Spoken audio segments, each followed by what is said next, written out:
Assalamualaikum warahmatullahi wabarakatuh.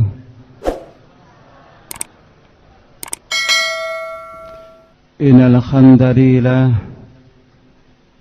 nahmaduhu wa nasta'inuhu wa nastaghfiruh wa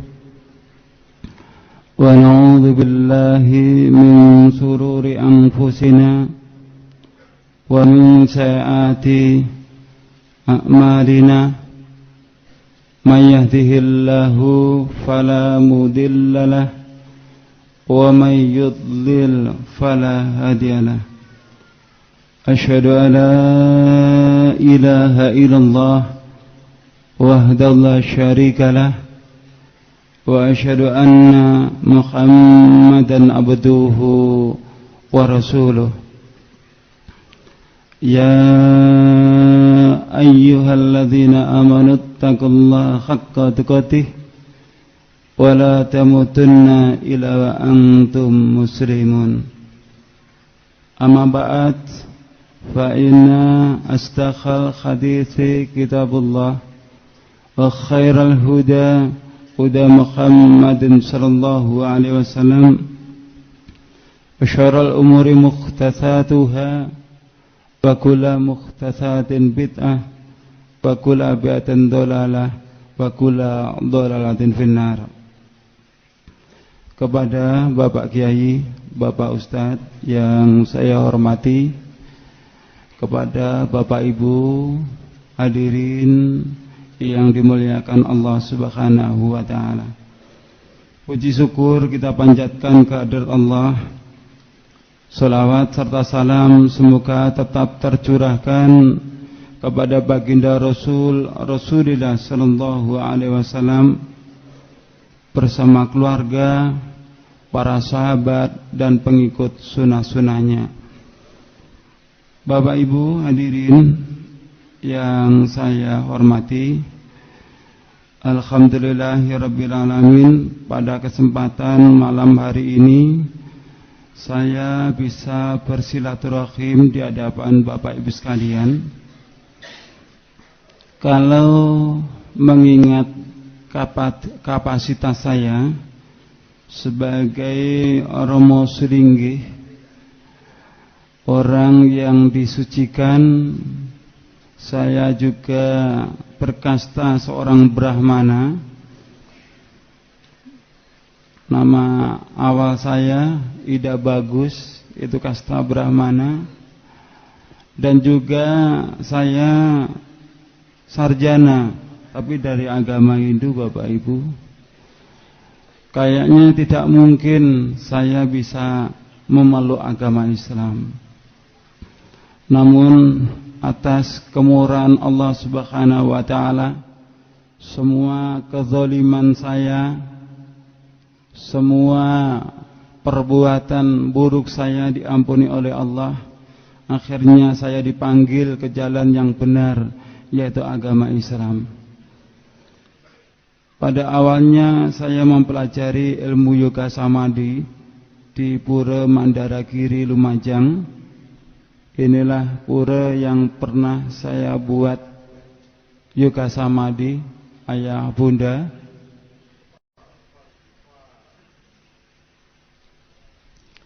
Saya mempelajari ilmu yoga samadhi bersama rekan-rekan yang lain. Setelah ilmu yoga samadhi kami kuasai, kami amalkan di tempat-tempat tugas kami. Alhasil banyak saudara seagama saya maupun saudara-saudara dari umat Islam yang juga mengikuti ilmu yoga samadhi itu. Mungkin Bapak Ibu sekalian sekarang ingin tahu lebih lanjut perkembangan yoga samadhi. Sekarang yoga samadhi lebih populer di Indonesia, dimoderatori oleh Adnan Krishna dari Bali. Ketika ibu bapak melihat di televisi, banyak saudara-saudara kita kaum muslimin ibu-ibu yang memakai kerudung juga ikut spiritual yang dilakukan oleh Adnan Krishna. Padahal dengan jelas Adnan Krishna mengatakan, Anda yang berasal dari agama Islam silakan mengikuti spiritual ini. Kami tidak meminta Anda masuk agama Hindu, tapi tolong ganti zikir Anda, zikir la ilaha illallah, Anda ganti dengan Syairam Namah Shivaya, Syairam Namah Shivaya. Kira-kira sudah murtad belum ayah bunda? Kalau zikir kita la ilaha illallah diganti dengan Syairam Namah Shivaya, sudah murtad belum itu saudara kita? Alhasil Bapak Ibu, pada saat itu banyak saudara kaum muslimin yang juga ikut mempelajari yoga samadhi, dan kami manfaatkan sebaik-baiknya. Saudara dari kaum muslimin, mohon maaf, saya murtadkan masuk ke dalam agama Hindu. Mohon maaf ayah bunda. Gerakan kami dicium dai-dai dari umat Islam, seakan-akan dai dari umat Islam tidak menyetujui, seakan-akan umat Islam tidak memberikan kesempatan kepada kami. Akhirnya saya sowan kepada Romo Pinandita. Setelah saya sowan kepada Romo Pinandita, saya sampaikan masalah saya ke beliau. Saya diminta untuk menyempurnakan ilmu yoga samadhi dengan mempergunakan mantra-mantra yang bagam. Beliau mengatakan siapapun yang mengamalkan yoga samadhi dengan mempergunakan mantra-mantra yang bagam, dia mau berpuasa selama 7 hari 7 malam, dia akan mendapatkan kekuatan supernatural dari Trimurti, 3 manifestasi Ida Sang Hyang Widyamsa, Dewa Brahma, Dewa Wisnu, Dewa Siwa. Setelah saya mendapat amanah dari pendeta saya pulang minta doa restu dari ayah ibu saya. Beliau merestui. Esok harinya saya lakukan ritual itu. Pada hari yang pertama, hari yang kedua, hari yang ketiga terus saya baca mantra-mantra yang bagam ayah bunda. Di malam hari yang ketiga saya diuji Tuhan. Pada malam hari itu saya diuji Tuhan, datanglah ribuan nyamuk. Yang nyamuk itu seakan-akan mau menggigit, mau menghisap darah saya. Saya bacakan mantra-mantra yang bagam, nyamuk itu hilang. Hari yang keempat, hari yang kelima, terus saya baca mantra-mantra yang bagam. Di hari yang kelima saya juga diuji Tuhan ayah bunda. Kenapa saya katakan saya diuji Tuhan? Karena pada malam hari itu saya mencari Tuhan saya yang sebenar-benarnya. Pada malam hari yang kelima saya diuji Tuhan, datanglah bau busuk yang timbul dari tubuh saya. Saya bacakan mantra-mantra yang bagam, bau busuk itu hilang. Mungkin terlintas di benak ayah bunda yang menjadi kesaksian Anda itu mimpi atau kenyataan. Karena banyak orang yang memberi kesaksian seperti itu ternyata cuma mimpi. Bapak Ibu sekalian yang saya hormati, ibadah di dalam agama saya bagi orang yang berkasta Brahmana, apabila dia menjalankan ritual, dia tidur, hukumnya batal. Apabila dia keluar dari kamar, apabila ada lampu yang menyala, maka hukumnya batal. Itulah ritual bagi orang yang berkasta Brahmana di dalam agama saya. Hari yang kelima, hari yang keenam, hari yang ketujuh terus Saya baca mantra Trayembakam ayah bunda dari pagi, siang, malam, jam 9, jam 10, jam 11 terus saya baca mantra Trayembakam. Saat menginjak jam 11 itu saya merasakan berdebar-debar di dalam hati saya. Saya membayangkan bagaimana wujud Tuhan saya. Saya membayangkan bagaimana saya bisa sungkem kepada dewa-dewa saya. Setelah jam 12 lewat, jam 1 lewat, jam 2 lewat. Setelah jam 2 lewat, ayah bunda, yang saya rasakan di dalam hati saya bukan berdebar-debar lagi, tetapi guncang yang sangat luar biasa. Kenapa waktu sudah lebih dari jam 2, Tuhan kok tidak menemui saya? Disitulah Bapak Ibu sekalian, pada hari yang terakhir, kurang lebih jam 2, saya diuji Tuhan. Pada malam hari itu saya mendengarkan suara takbir. Allahu Akbar, Allahu Akbar, Allahu Akbar, walillahil hamd. Allahu Akbar, Allahu Akbar, Allahu Akbar, walillahil hamd. Karena berangkat ingin memuji Islam, dan saya sadar betul bahwa besok itu bukan hari raya Idul Fitri, besok itu bukan hari raya Idul Adha, maka suara takbir saya lawan dengan mantra Trayembakam. Apa yang terjadi, ayah bunda, demi Allah yang telah menciptakan kita semua, suara takbir saya lawan dengan mantra Trayembakam bukan hilang, ayah bunda, tetapi suara takbir semakin lama semakin kuat, suara takbir semakin lama semakin jelas. Apakah saya sudah tunduk dengan suara takbir itu yang akhirnya bisa menerima Islam? Belum, ayah bunda. Kesombongan masih ada di dalam hati saya. Pagi hari saya lakukan pembatalan di dalam puasa saya. Saya minum, siang saya sudah bisa makan, sore harinya saya ke rumah bibi saya. Kebetulan bibi saya sudah masuk Islam dahulu. Saya masuk di rumah beliau. Setelah saya masuk di rumah beliau, saya menemukan buku pasolatan ayah bunda. Saya pegang, saya buka. Di lembar pertama itu saya menemukan tulisan kabirau walhamdulillah katsira wa subhanallah bukrata wa asila. Saya tidak membaca tulisan Arabnya, tapi saya membaca artinya. Bahwa artinya maha besar Allah, maha suci Allah sepanjang pagi dan petang. Saya baca artinya gemetar di dalam hati saya, sampai keluar keringat dingin saya. Barulah ayah bunda, saya bisa merasakan apakah suara takbir tadi malam itu pertanda saya harus masuk agama Islam. Niat kuat ingin memeluk agama Islam tertanam di dalam hati saya. Islam saya rasakan sangat damai, sangat bahagia, ayah bunda. Saya pulang, tapi saya berpamitan pulang, tapi tidak pulang ke rumah.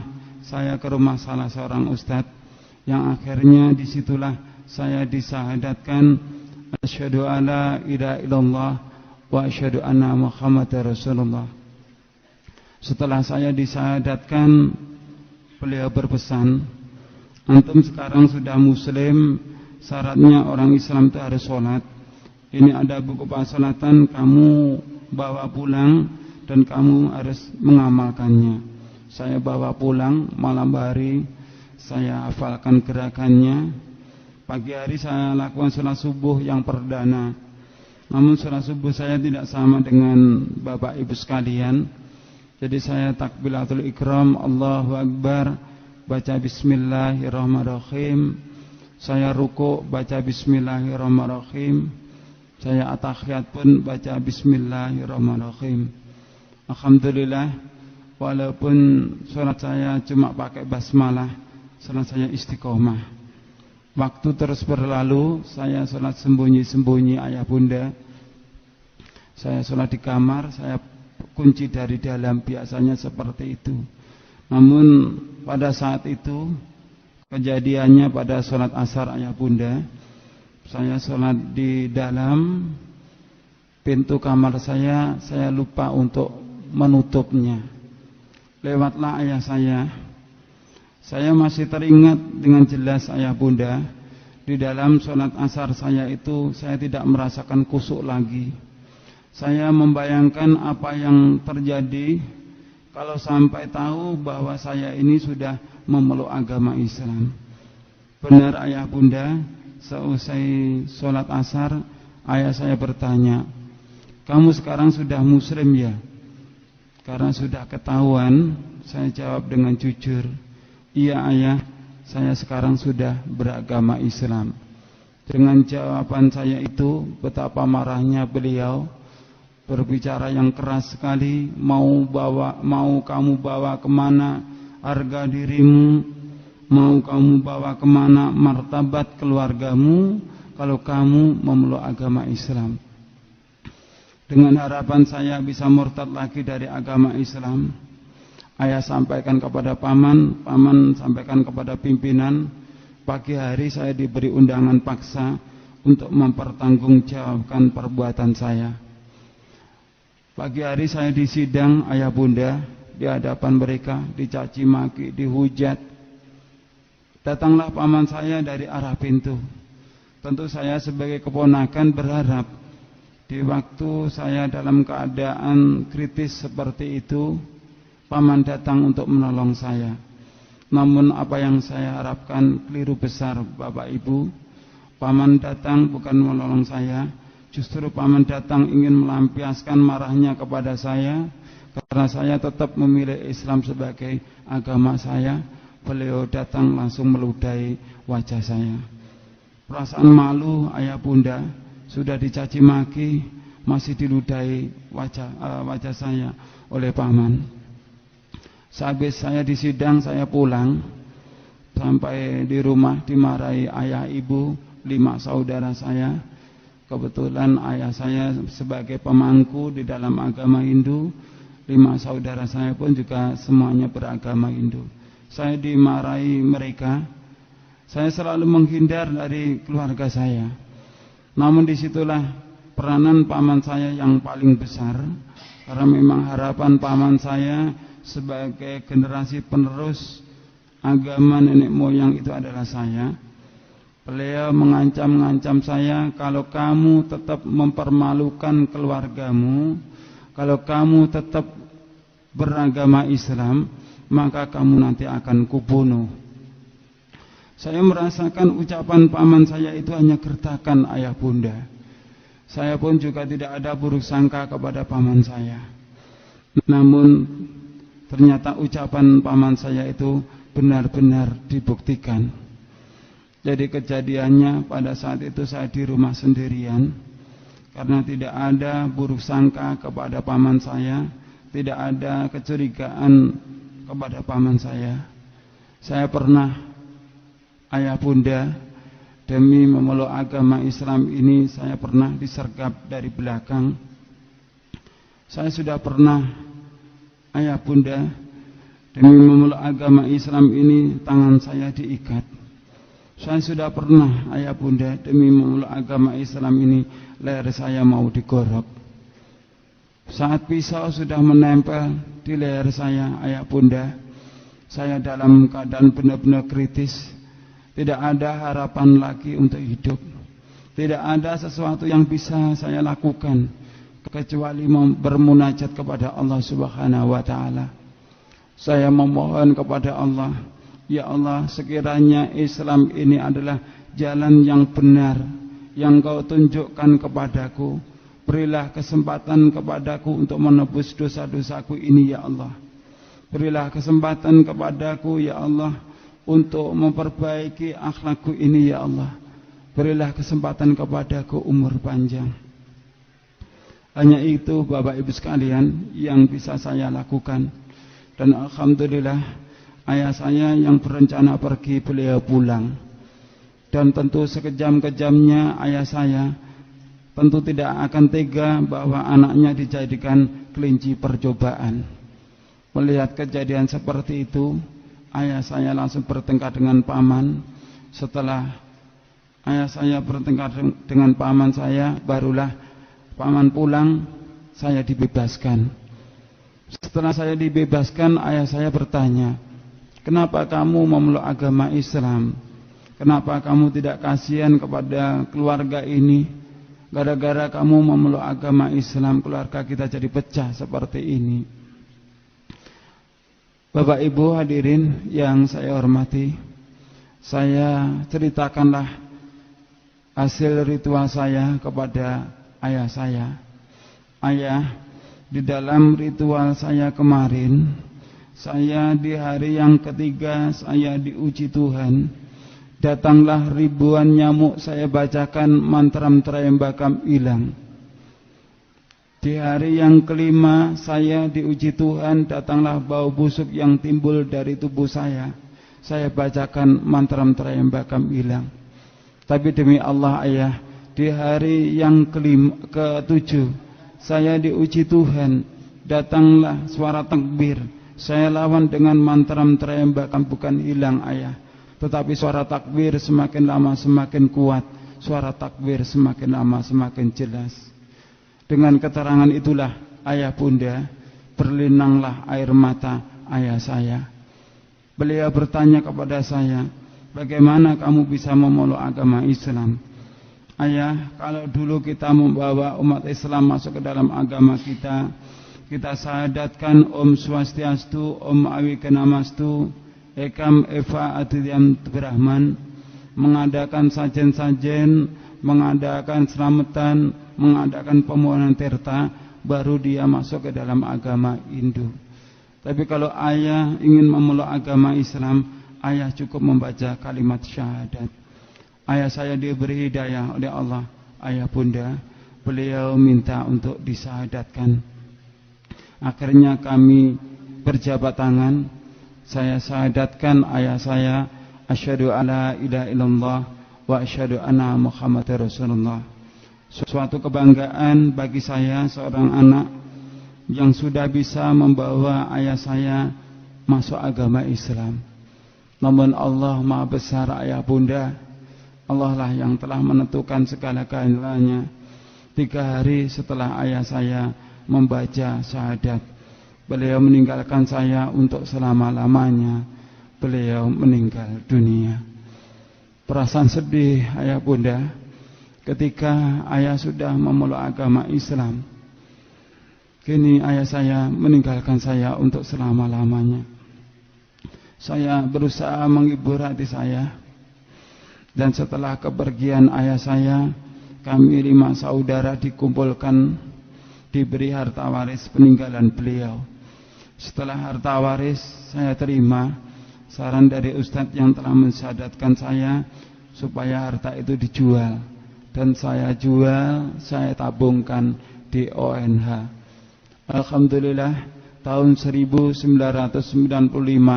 saya memeluk agama Islam.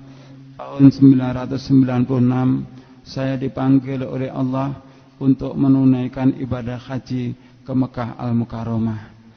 Di hadapan Baitullah saya memohon kepada Allah, ya Allah, ampunilah segala dosaku, ampunilah dosa kedua orang tuaku, ampunilah semua dosa saudara-saudaraku, kembalikanlah, panggillah mereka ke jalan-Mu ya Allah, berilah hidayah mereka. Alhamdulillah ayah bunda, seusai pulang haji disusul ibu saya memeluk agama Islam, berturut-turut 5 saudara saya masuk agama Islam. Jadi alhamdulillah kami dari keluarga besar agama Hindu kini sudah menjadi keluarga besar agama Islam. Pada kesempatan malam yang sangat berbahagia ini, saya minta doa restu dari ayah bunda, semoga keislaman keluarga kami diterima oleh Allah Subhanahu wa ta'ala. Alhamdulillahi Rabbil Alamin. Segala puji bagi Allah, Tuhan seluruh alam.